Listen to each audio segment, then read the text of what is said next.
నమస్కారం. సుమన్ టీవీకి స్వాగతం.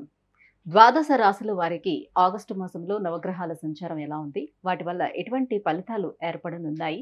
దానికి ఎటువంటి పరిహారాలను పాటించుకోవాలి? ఈ విషయాన్ని తెలియజేసేందుకు మనతో పాటు ఉన్నారు ప్రముఖ జ్యోతిష్య శాస్త్ర పండితులు, జ్యోతిష్య రత్న, జ్యోతిష్య చక్ర వైభవ నిపుణ డాక్టర్ రాళ్లపల్లి రవికుమార్ గారు.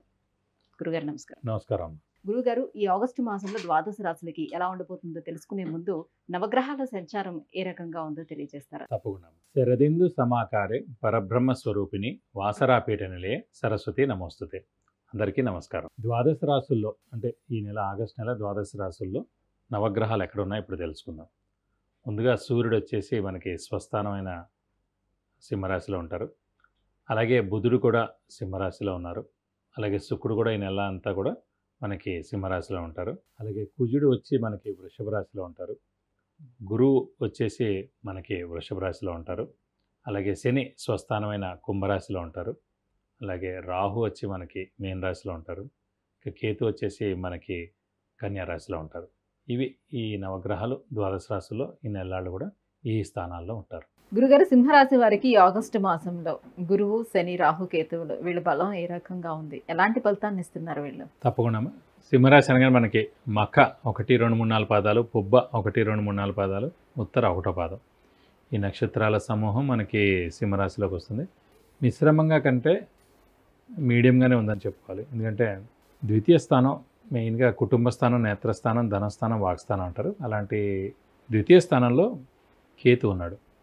సో అదంత మంచిది కాదు. అలాగే అష్టమ స్థానం మరణం మరియు ఆయుష్ మరియు యాక్సిడెంట్ స్థానం. అలాంటి చోట రాహు ఉన్నాడు. అది కొంచెం డేంజరే.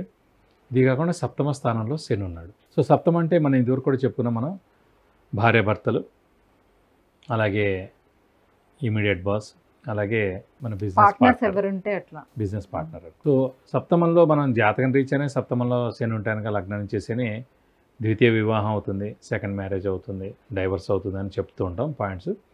సో ఇప్పుడు ప్రస్తుతం గోచారీత్యా సప్తమ స్థానంలో శని ఉన్నందుకు సింహరాశి వారికి భార్యాభర్తల మధ్యన అన్యోన్యత లోపించడం, చిన్న చిన్న యుద్ధాలు జరగడం, దెబ్బలాట్లు జరగడం, మాట పట్టింపు రావడం, ఇవన్నీ జరుగుతుంటాయి. అలాగే బాస్కి కింద అసిస్టెంట్కి కూడా ఇవే ఇబ్బందులు నడుస్తూ ఉంటాయి. అలాగే బిజినెస్ పార్ట్నర్స్లో కూడా అన్నమాట. సో కాబట్టి మనం జాగ్రత్తగా ఉంటే కనుక నెక్స్ట్ ఏడాది ఏప్రిల్, మే తోటి ఈ శని సప్తమ స్థానంలో అది వెళ్ళిపోతుంది. అలాగే ఏప్రిల్, మే కల్లా రాహుకేతులు కూడా రాసులు మారిపోతారు. సో ప్రస్తుతం ఉన్న అష్టమ స్థానంలో ఉన్న రాహు కూడా సప్తమంలోకి వచ్చేస్తాడు. కాబట్టి కేతు కూడా రాశిలోకి వచ్చేస్తాడు. కాబట్టి నెక్స్ట్ ఏడాది ఏప్రిల్ దాకా మటుకు సింహరాశి వాళ్ళు చాలా జాగ్రత్తగా ఉండాలి. ఎందుకంటే రాహు కానీ, కేతు కానీ, శని కానీ పొజిషన్ అస్సలు బాగాలేదు కాబట్టి. అలాగే దశమ స్థానంలో మటుకు గురువు చాలా బాగున్నాడు కాబట్టి అతను కంట్రోల్ చేస్తున్నాడు. గురువు యొక్క దృష్టి పంచమ దృష్టితోటి కేతువుని చూస్తూ కంట్రోల్ చేస్తున్నాడు. కేవలం గురువు మాత్రమే, ఒకే ఒక గ్రహం బాగున్నాడు కాబట్టి అది నడుస్తుంది. అది నెక్స్ట్ ఏడాది దాకా ఉంటాడు. తర్వాత కూడా గురుబలం ఉంటాడు. కానీ నెక్స్ట్ ఏడాది లోపల మనకి శని మారిపోతాడు, అలాగే రాహుకేతులు కూడా మారిపోతారు. కాబట్టి మనం చేయాల్సిన పని ఏంటంటే సింహరాశి వారు మౌనంగా ఉండడం, ప్రశాంతంగా ఉండడం, ఎలాంటివి ఎవరు ఏం చెప్పినా కూడా వినకపోవడం, దాని గురించి మనం దెబ్బలాట పెట్టుకోవడం, వాదించడం, ఇవన్నీ చేయకూడదు. ఎందుకంటే మనం ఏం అనకపోతేనే ఇలా ఉంది ప్రస్తుతం. ఏదైనా అన్నాం అనుకోండి ఖచ్చితంగా అది మన మెడకి చుట్టుకుంటుంది.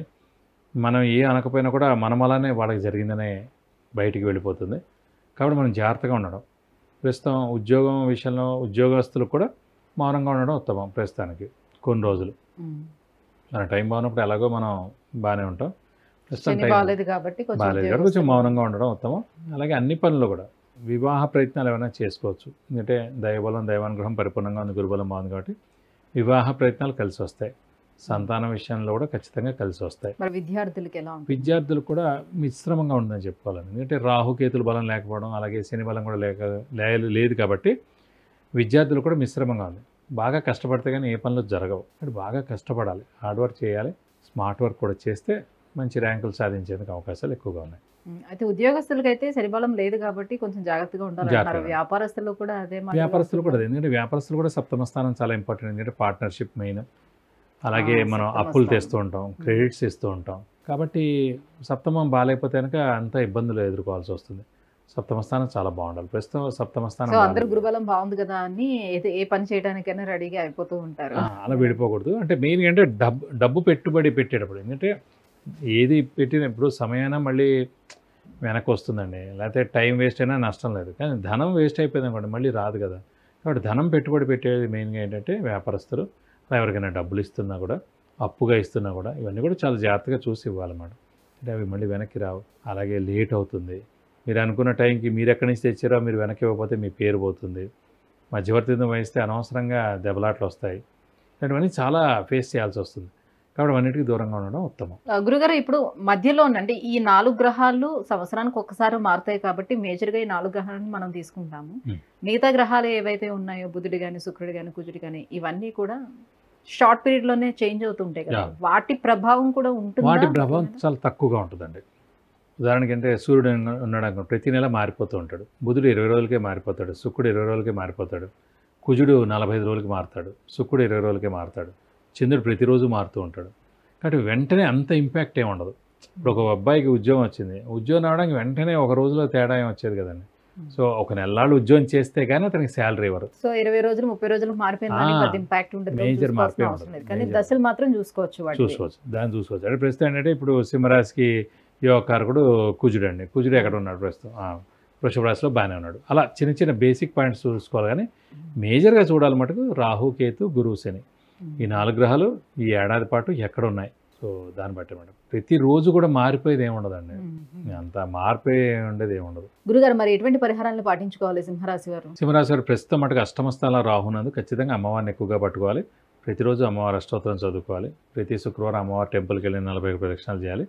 ఫస్ట్ అయితే రాహుకి 18,000 సార్లు జపం చేయించి మినపప్పు కేజీ పావు ఒక 1000 రూపాయల వర్త్ గోల్డ్ ఐటమ్ దానం ఇస్తానుక దోషం మొత్తం తొలగిపోతుంది. విద్య, ఉద్యోగం, వ్యాపారం, వాహనం, వివాహం, సంతానం, ఆరోగ్యం, ఐశ్వర్యం వీటన్నిటికి సంబంధించి విషయాన్ని తెలుసుకోవాలనుకుంటే కింద స్క్రోల్ అవుతున్నటువంటి నెంబర్కి వాట్సాప్ చేసి గురువుగారి అపాయింట్మెంట్ను పొందవచ్చు. గురుగారు సింహరాశి వారికి ఆగస్టు మాసం అంతా ఏ రకంగా ఉండిపోతుంది, ఏ ఏ గ్రహాలు అనుకూలిస్తున్నాయి, ఏ గ్రహాలు ప్రతికూలిస్తున్నాయి, వాటికి ఎటువంటి పరిహారాలను పాటించాలి, ఈ విషయాలను తెలియజేసినందుకు ధన్యవాదాలు. నమస్కారం.